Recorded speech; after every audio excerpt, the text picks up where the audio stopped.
So I'm gonna talk about what is empathy and when should you use empathy, when is there a correct situation in which empathy should be used. So I think that many people wonder this. They wonder what exactly is empathy and what is not empathy. Saying thank you, is that empathy? And is there any cases where saying thank you is not empathy?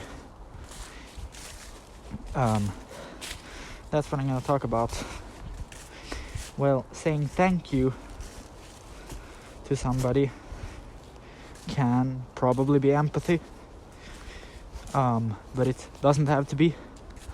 I wouldn't say that empathy is a consequence of an action, but more the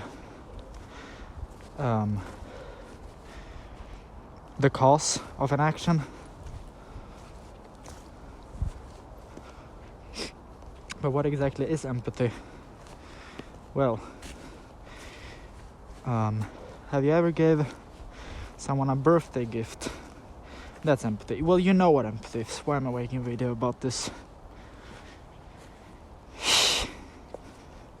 Empathy is basically caring. And if you don't understand what empathy is, well, read a book about empathy. I don't know, man. I can't help you. If you don't understand empathy,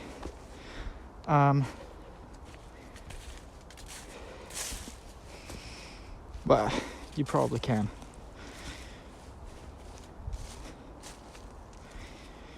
Okay, but I'm gonna make an attempt to actually explain empathy, because that was my idea behind this video.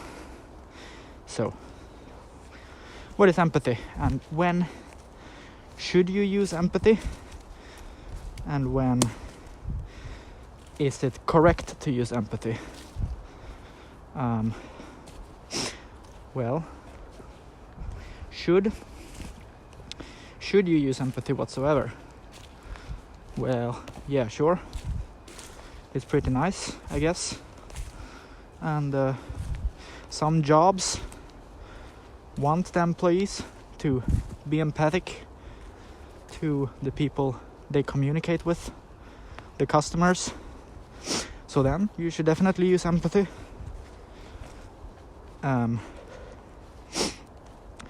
When is it correct to use empathy? Well, in that situation, if you're working at a cafe, for example, and your boss told you that you should act with your customers with empathy, then you shouldn't treat them rudely. So the opposite of empathy is basically rudeness.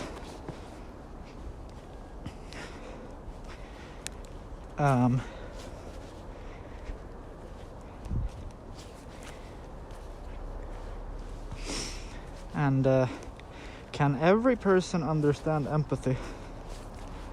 Can a dog understand empathy? A dog is not a human, but can a dog understand empathy?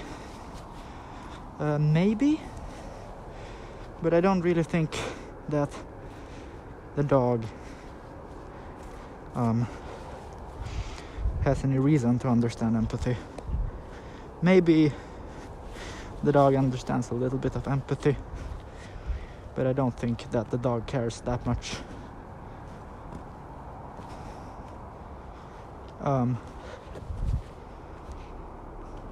So, or I don't know.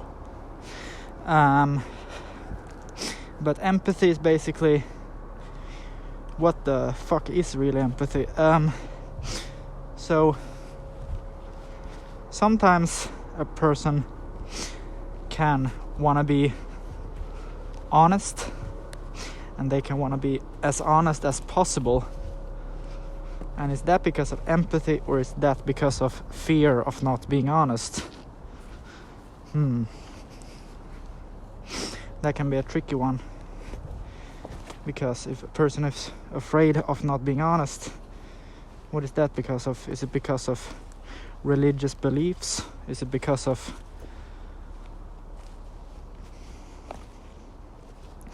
wanting to act the right way?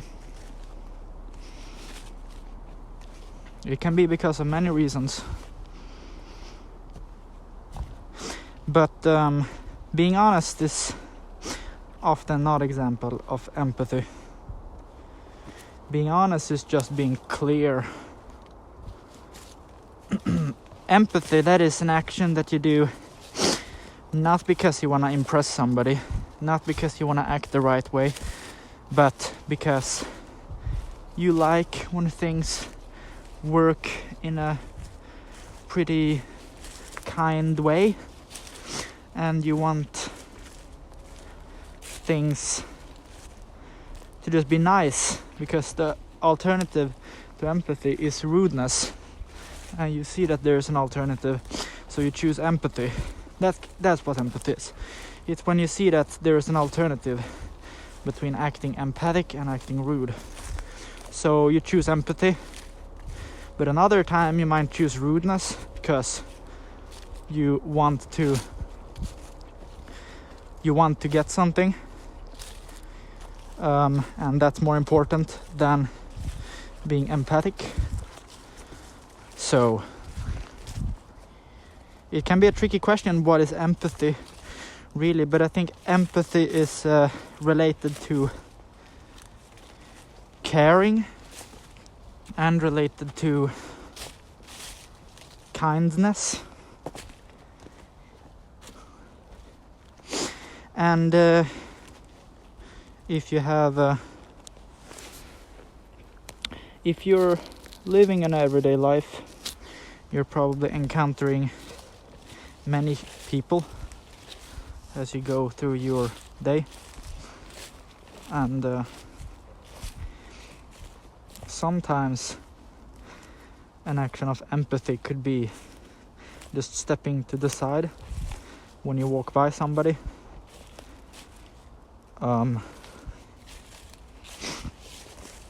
And of course you don't always think about this opportunity.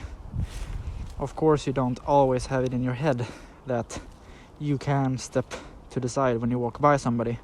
Sometimes you think about other stuff and you go by somebody and you don't step to the side. Then maybe you bump into each other, and it would have been nicer if you stepped to the side. So that doesn't have to be rude. You know, the empathy isn't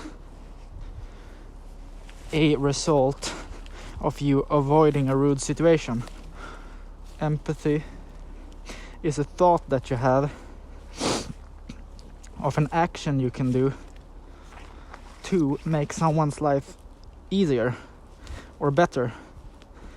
Or it doesn't so much have to do with statistical things that you get.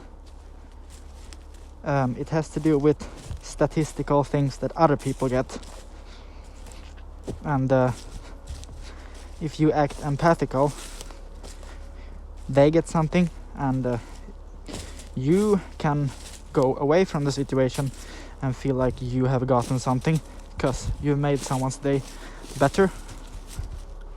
And you can write that up in a notebook if you want. You can write up all the good actions you've made, and then you get something statistic. And now that I'm recording this, I am making it clear that I want to be a nice person. So therefore, that's an example of a statistic thing. So a person might ask, did this guy do a lot of empathic actions just so that he could make a video? Is that the reason behind it? this is not a video, this is a recording, but is the reason why I did empathic actions so that I could record myself telling you how good I am. Well, right now it kind of seems like that is the reason, because my empathic actions has led to me making this recording. So I don't think I can answer to this question.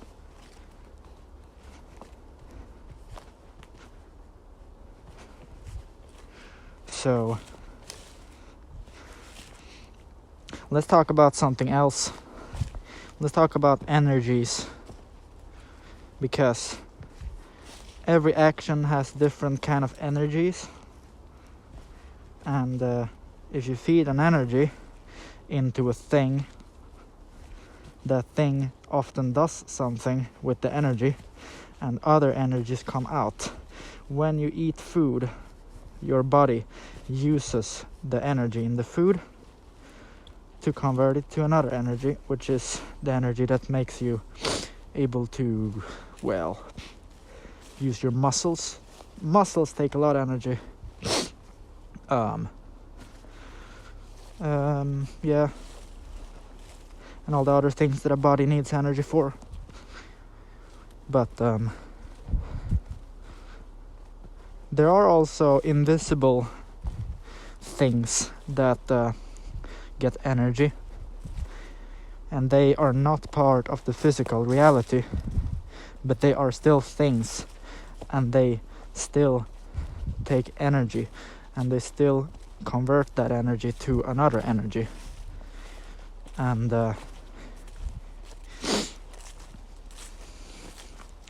there are different kinds of energies.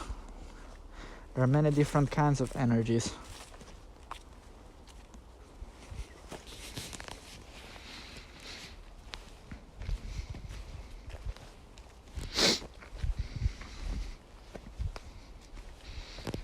So empathy, that was kind of meant to be the subject of this recording.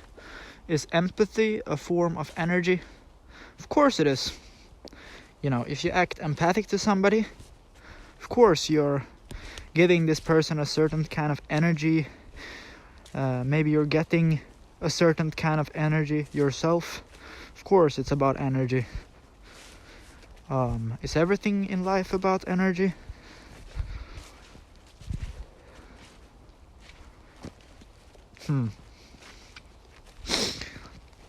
Now,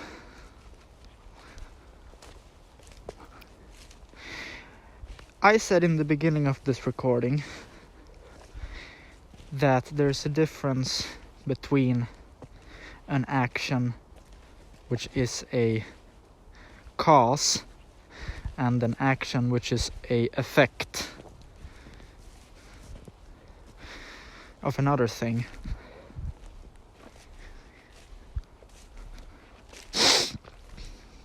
So the energies can be a little bit, how should I put it? Sometimes you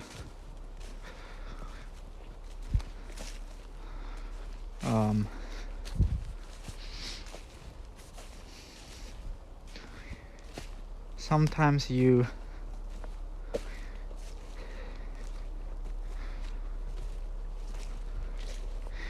sometimes you just want to have a positive mindset, and you don't want a bunch of energies. No, you don't want any energies. You just want to be free from energies and to be filled with empathy. So yeah.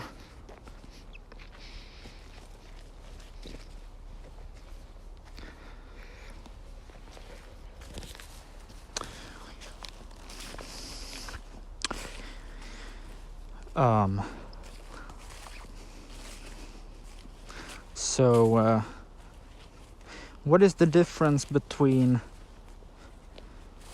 writing a poem and writing a to-do list.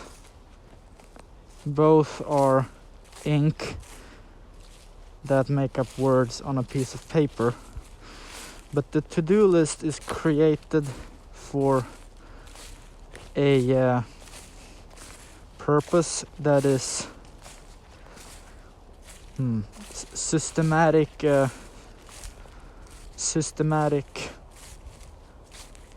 Well, you're doing a to-do list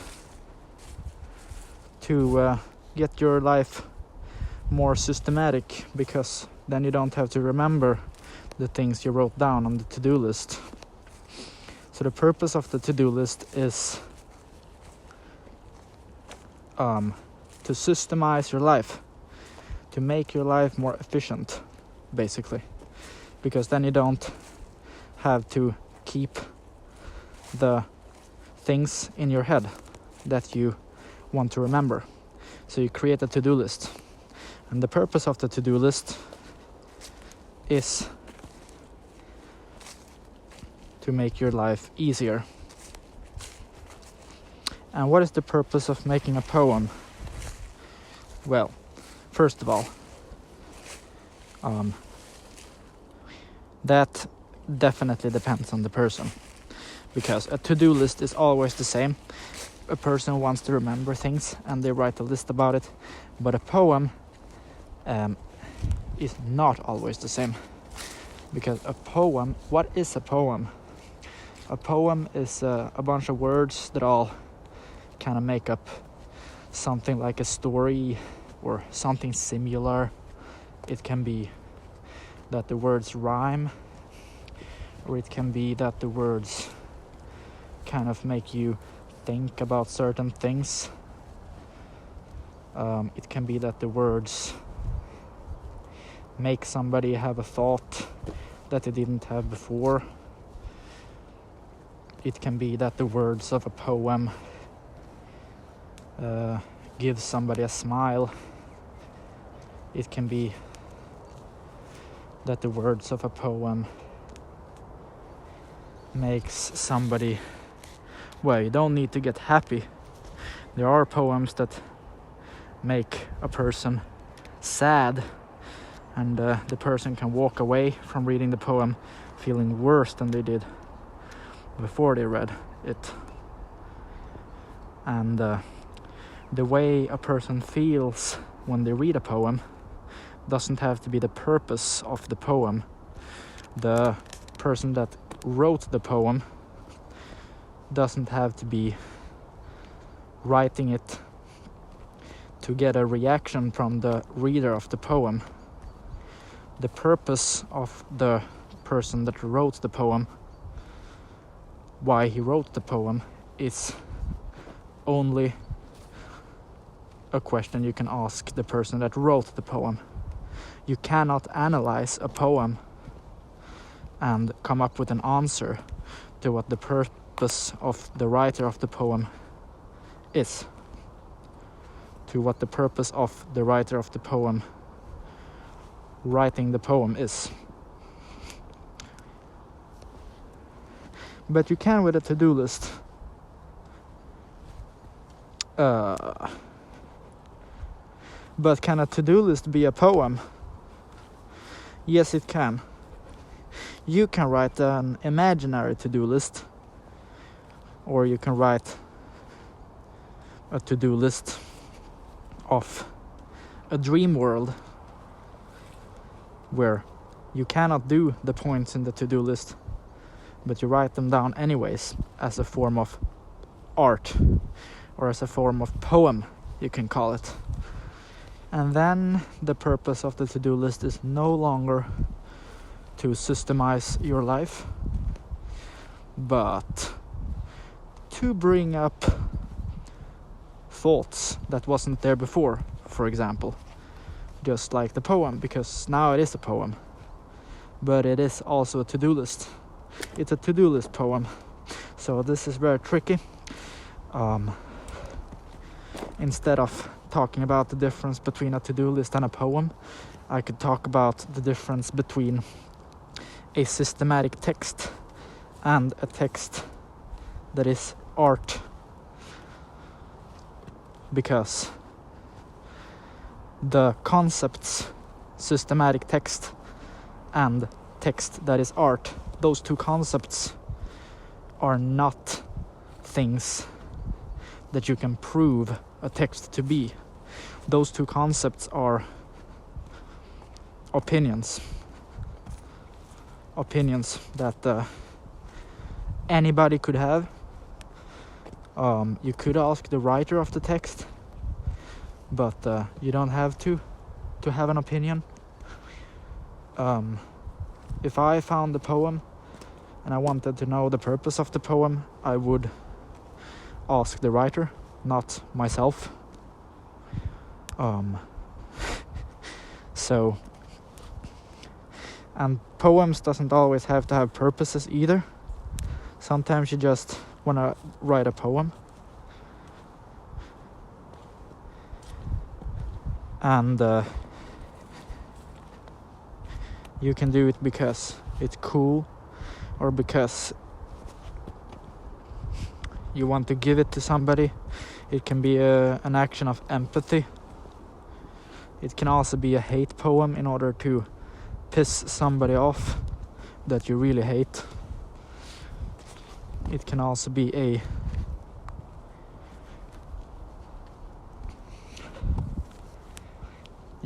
scientific art poem where you sit down and you try to create things that didn't exist before, like a scientist, by writing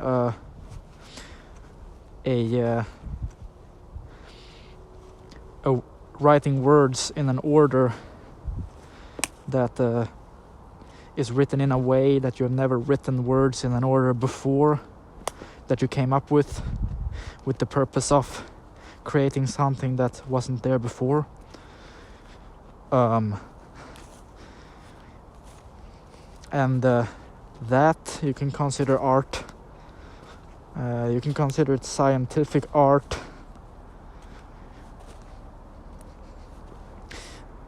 Sometimes you might want to do that. Other times you might want to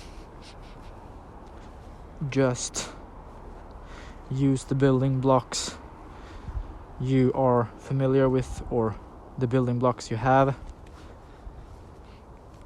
and create a poem with them.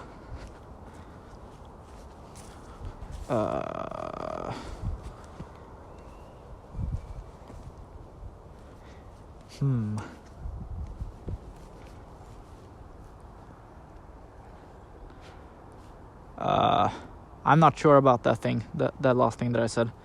I said sometimes you just want to use the building blocks that you have and create the poem with them. I'm not sure about that, actually. That doesn't make sense to me, what I just said. Whatever, man, like, whatever.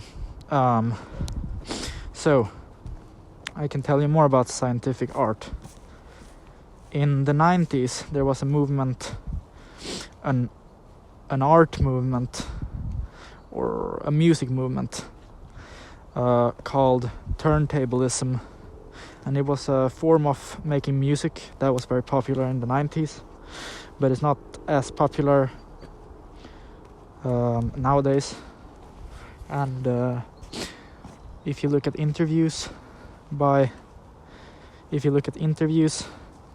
of people that were turntablists, you can find at least one person that talks about being a scientist. And that kind of got me thinking, being a scientist. Yeah, because in the 90s, digital music creation was a new form of expression. And you could really find a lot of coolness that you had never heard before. You could find a lot of cool sounds, and not only sounds but also concepts that you hadn't heard before. So you kind of were like a scientist.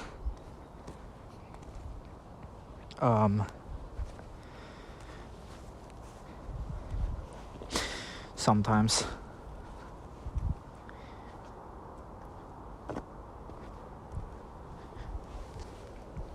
And I believe that some people nowadays, I don't know, but this is a thought that I've had. I believe that some people nowadays feel like everything has already been made, actually, because I know a woman that plays in a band, and she's the singer in that band, and they have a song, and the lyrics at one point is something like, I want to be somebody, but everything has already been made, or everything has already been done. So people want to create original, new things, and they want to inspire other people with their new original creations, but they cannot come up with anything original. So then they kind of feel frustrated, so they make a song. At least my friend that sings in this band made a song. I don't know if this is why she made this song. This is a theory that I came up with. I could ask her about it, actually. I should ask her about it. But it gave me the impression that what if she thought that there's almost nothing, or I don't have any ideas of an original thing to make, and that frustrates me because I want to create new original things.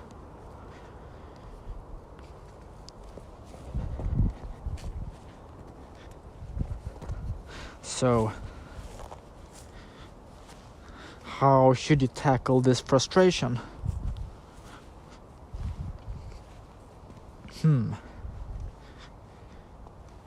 Well, if I was making music, I would tackle this thought like this.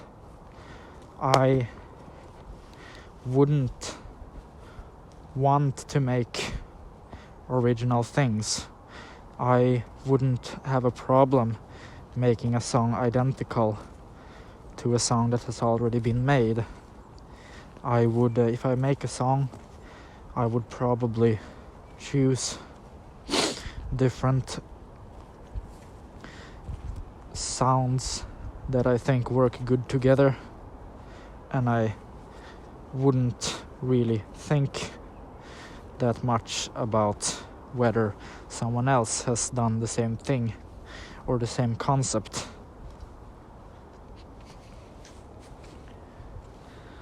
So if I end up making a song and the melody has already been used in a song, or the same drum loop, that's probably a common one, people using the same drum loop as someone else.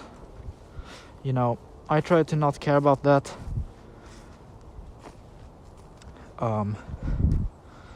But I'm not saying that it doesn't matter. I'm not saying that it doesn't matter if you create something and it ends up being unoriginal. Of course it matters. I mean,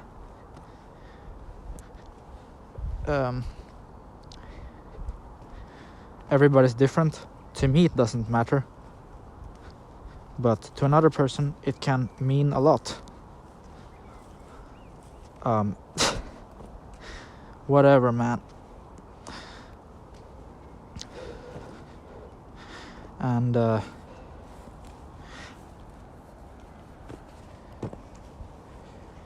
when I'm making music, I get stuck, because to me, when I listen to the song that I'm making, It sounds a little bit like, how should I put it? It just doesn't sound right. So I go and change things in the song to make it sound better. And that can make me feel like the song sounds even worse. And I think this is a form of perfectionism.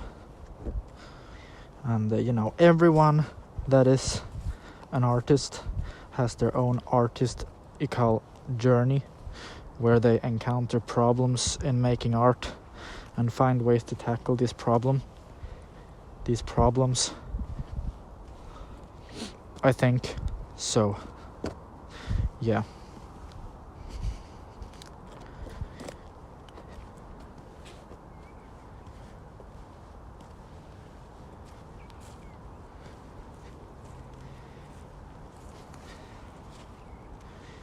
So a few minutes ago I was talking about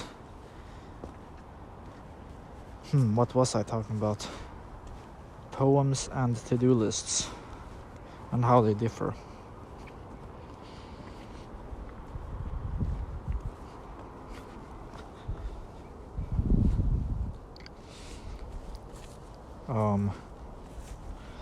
Yeah. Well, a poem is basically a form of art.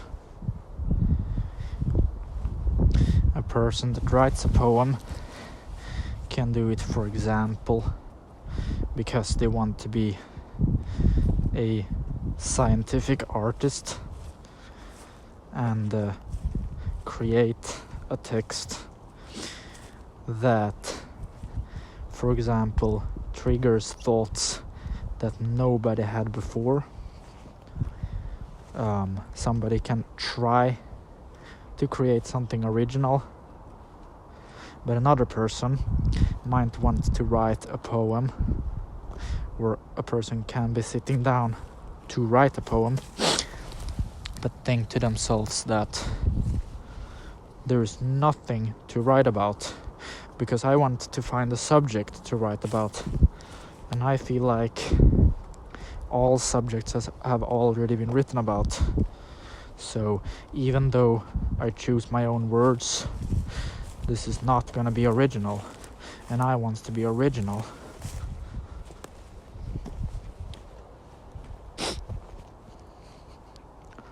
So I don't know what to write about.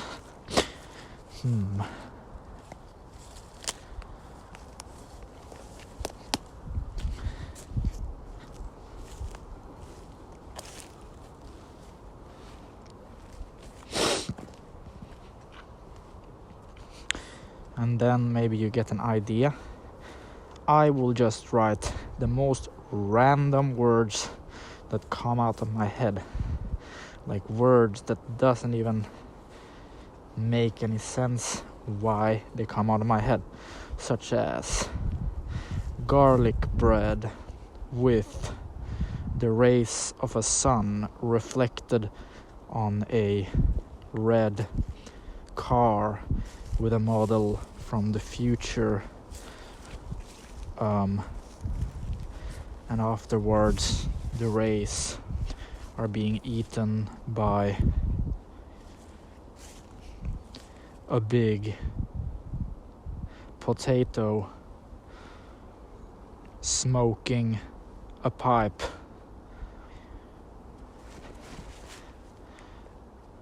Or that wasn't fully random, because this actually, you could imagine the words in that sentence kind of made some sense together.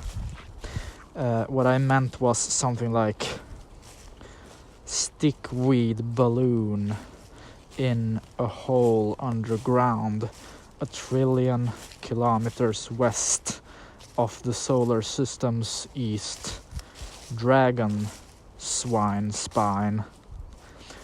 Something like that. That is kind of hard to put into a scene in your mind, but something which is seemingly random words or spontaneously imagined. Is that the same thing as random? I don't know. I don't know where the thoughts I don't know where creativity comes from. Is it random? I don't know. But I know that a person can be creative. So, I mean, this kind of poem that I just said, anyone can do, probably, more or less. I think certain people are better at just coming up with random words, and other people are not as good. The people that are not as good probably have to think longer before they come up with random words. And this might be a skill that you can get better at if you practice. And yeah. So is creativity a skill similar to being strong or having quick reactions? Or is creativity another form of skill? I actually think that it is a skill like every other skill. But I don't know where creativity comes from.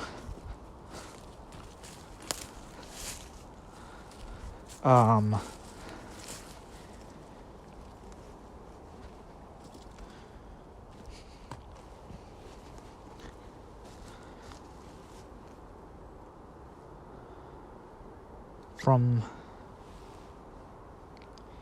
the mind, from consciousness.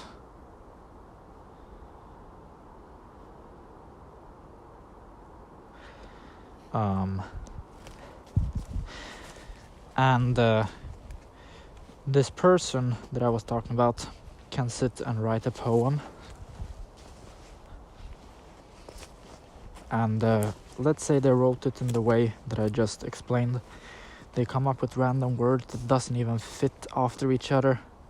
Any type of word. And then they just wrote a poem and they read it and they kind of move. They kind of rotate the paper in order to see the words clearly, almost as a reaction of stupidity for having written something that they are not proud of, and they think that just a computer could have done a better job.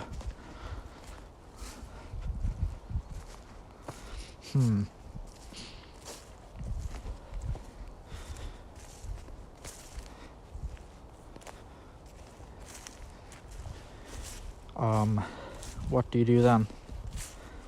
Well, then that's an example of what I talked about earlier, the artist's journey and the obstacles that come up. Then that's an obstacle, because you wanted to create art in the form of a poem and you gave it a try, but you run into a problem because you wasn't proud of the outcome. You tried a technique which was to come up with random words, but the result didn't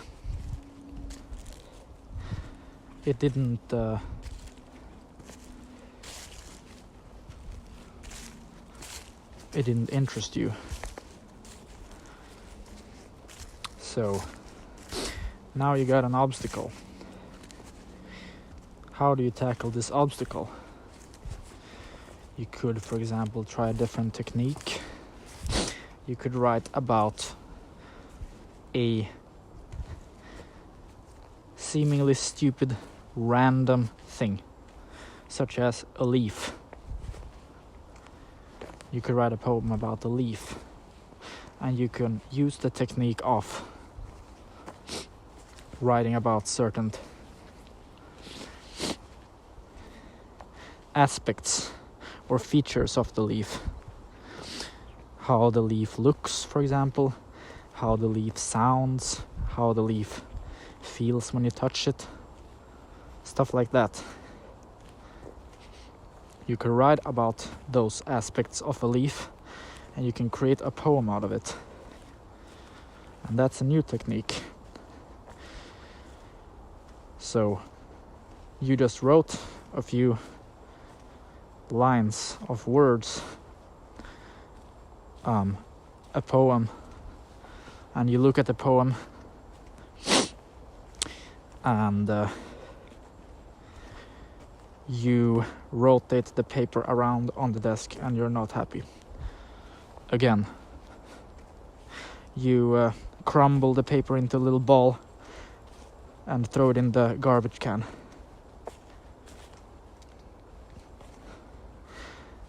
And you miss the garbage can. And then you want to write a poem about that.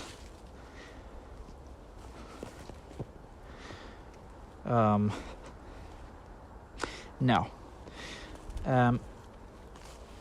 You write about this leaf and you read the poem and you think to yourself, this is an extremely boring poem. It's not creative.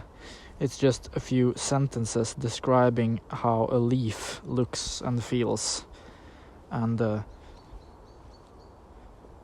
this doesn't give me anything.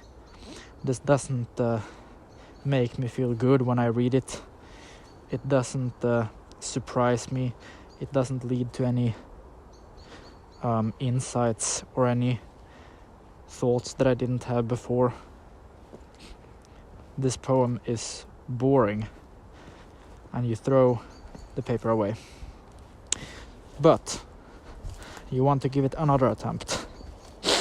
So this time you write about something which is bigger than a leaf. You write about the moon. You write about what the moon is doing. You write about what the moon contains. You write about the size of the moon.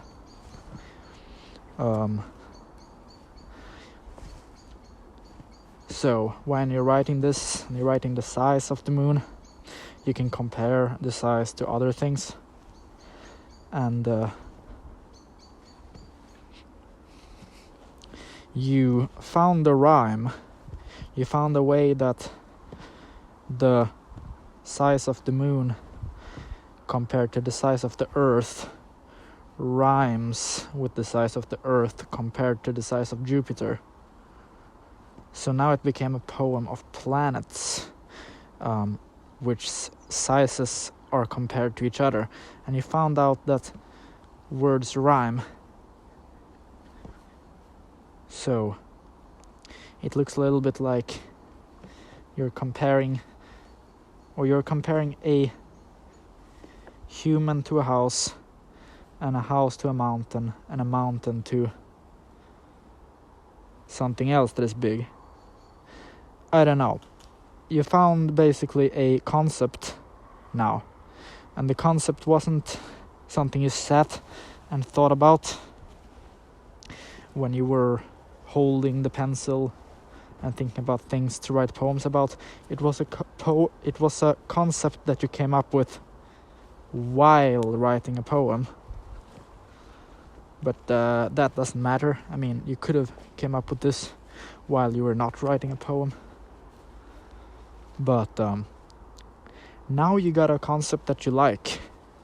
And you've also started to write a poem which has rhymes, and you like that it rhymes. And you think that if you finish this poem, it can be a pretty fun little text that you can pin up on your wall. And it can be funny because it rhymes, it's comedy.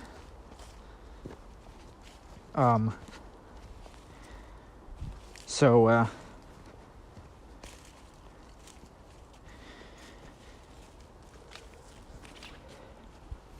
you want to finish the poem but you cannot come up with the next sentence.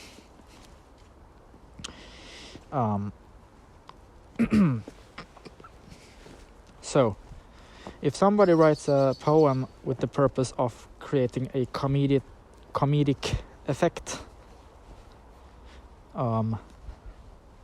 the writer could say that that's the purpose of their poem. Then another person could ask, why would you wanna, or why do you even think this is fun? You know, why does it interest you to have this poem that is a comedic poem on your wall? Why does that interest you? It wouldn't interest me. I mean, I don't understand why you feel good about having this poem pinned up on your wall. And people are different.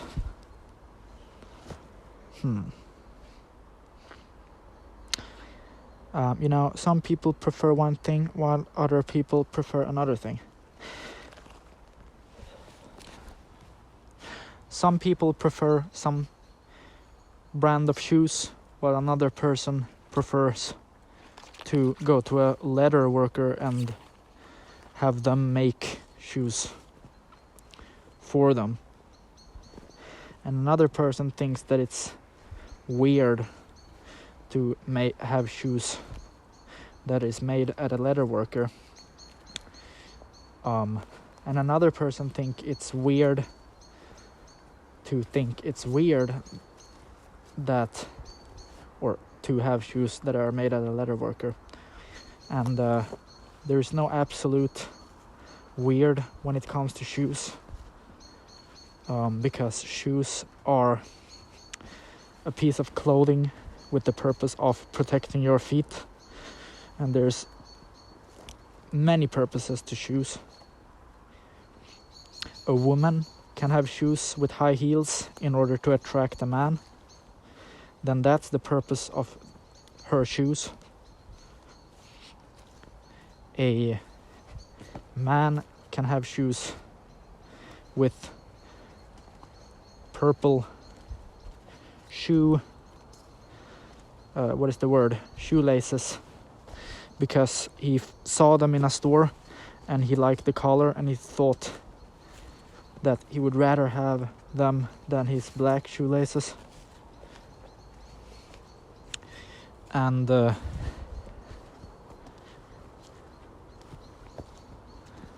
another person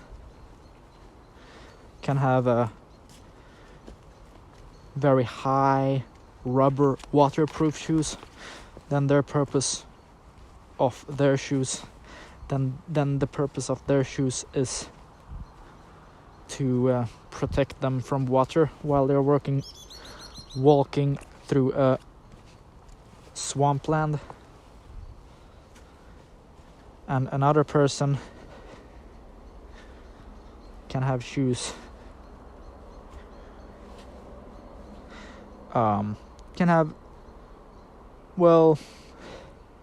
one person can have shoes just because they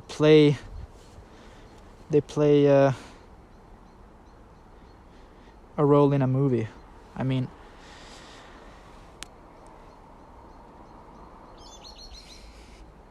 there are many different purposes. Shoes can have many different purposes.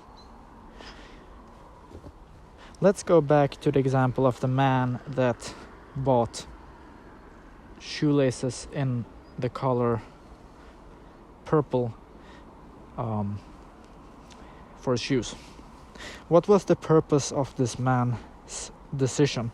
What was the purpose of this man's purchase? Was it to impress his girlfriend with beautiful new shoelaces? Was it to impress his boss at his job so that he could get more paid? Or maybe it was to impress his boss at his job, but he didn't know it. he told himself that he bought those shoelaces because he just felt like looking good, but in reality the purpose was to impress his boss so that he can get more money, or so that he could get a higher pay at work. But he wasn't aware of this, but yet it was the reason behind why he bought the shoelaces. And let's take this example. A man buys shoelaces because he saw another person, a woman, that bought striped shoelaces in neon pink and black. And this man saw this woman buy those shoelaces. And the woman said, I bought those shoelaces not to impress men. I bought those shoelaces to look good. And me looking good doesn't always have to be in order to attract men. And this man thought about this, and he said to himself, I want to be like this woman. I want to buy shoelaces not to attract anybody, but to look good. And what if I buy shoelaces and actually the reason behind why I buy the shoelaces is because I want to attract somebody, but I won't be aware of it. I want to buy these shoelaces just to try to be a person that buys shoelaces not for the purpose of attracting anybody, but for the purpose of looking beautiful or cool or just original. Said the man. And he wished that he was that woman. He really wished that he was that woman. So he bought his own shoelaces. And this is an example of a woman attracting a man. Technically, yes. So, the woman bought the shoelaces. Didn't even think about men. But yet, she made a man buy shoelaces because of attraction. Or no, that's not the same thing as attraction. Because that woman could have just been a man, you know.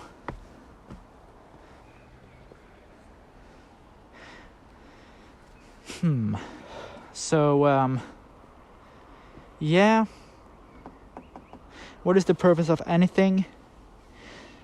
What is at the end of this train of thoughts?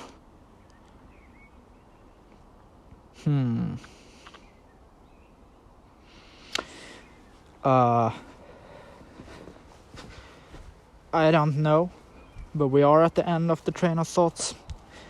And buy whatever shoelaces you want.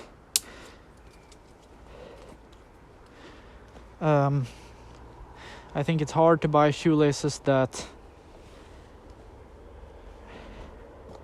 are destructive.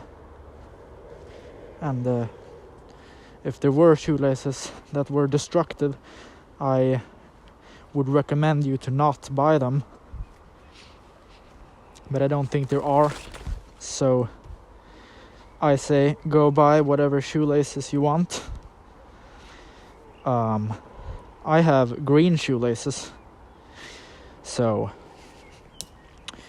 you can think about what is the purpose of me telling you that, and I will say bye.